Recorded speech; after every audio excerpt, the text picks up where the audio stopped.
All the way back in 1893, the first successful gas-powered car in America was invented.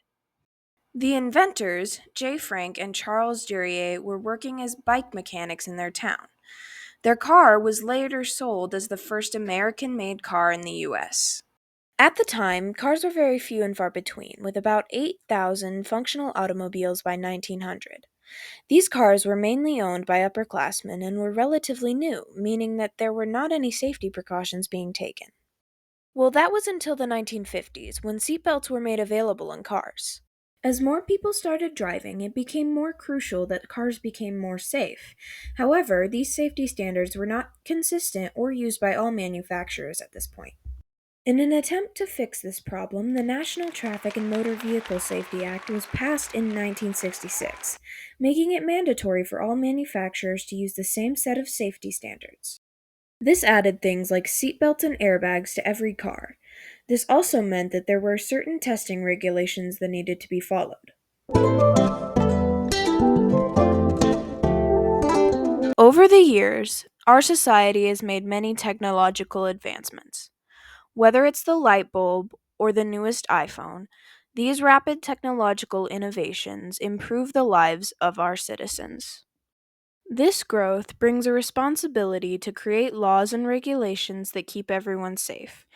Because of the speed in which technology advances and society changes, laws often become outdated, leaving room for potential injury. Car safety testing affects many people throughout the United States. In this industry, testing is primarily done using male anatomy, making car use less safe for people outside the typical male measurements.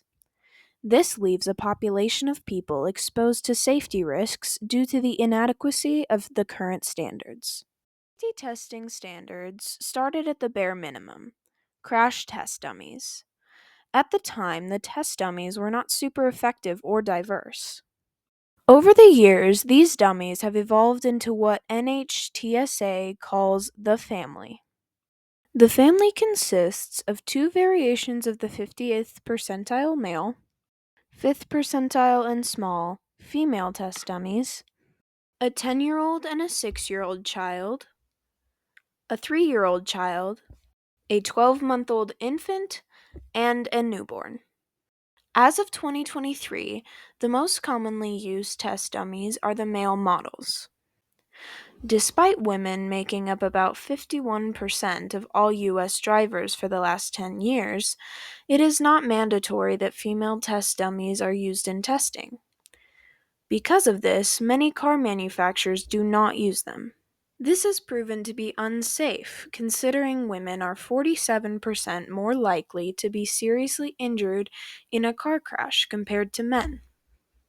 While some car companies do use female test dummies, they are not necessarily safe for women either. You see, the female test dummies are 4'11" and either 108 pounds or 98. And according to the National Center for Health Statistics, generally women are not in fact this size. The average woman in the US is about 5'3" and 170 pounds. So not only is it not required to test with female test dummies, the current sizes of these dummies are grossly inaccurate to the real size of a woman.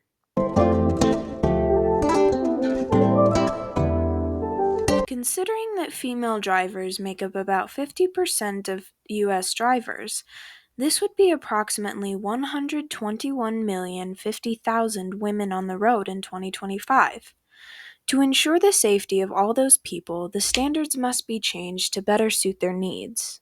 Some changes include required testing for female drivers using proper test dummy sizes. As far as testing goes, an advanced crash test dummy costs around $1 million. Although that might seem like way too large of an amount, these dummies remain usable even after they have been used in testing previously.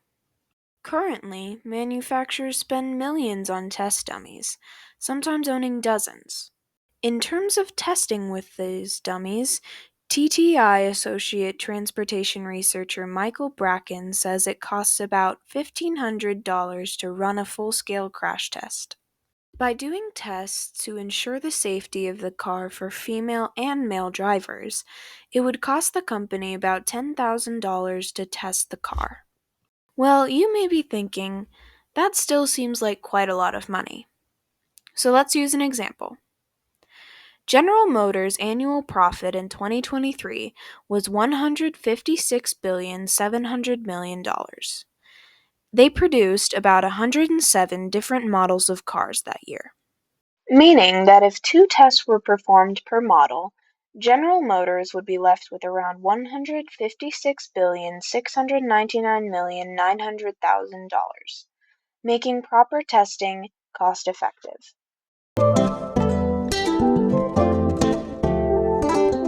In general, modern day car safety standards lack aspects that ensure the safety and well being of all consumers.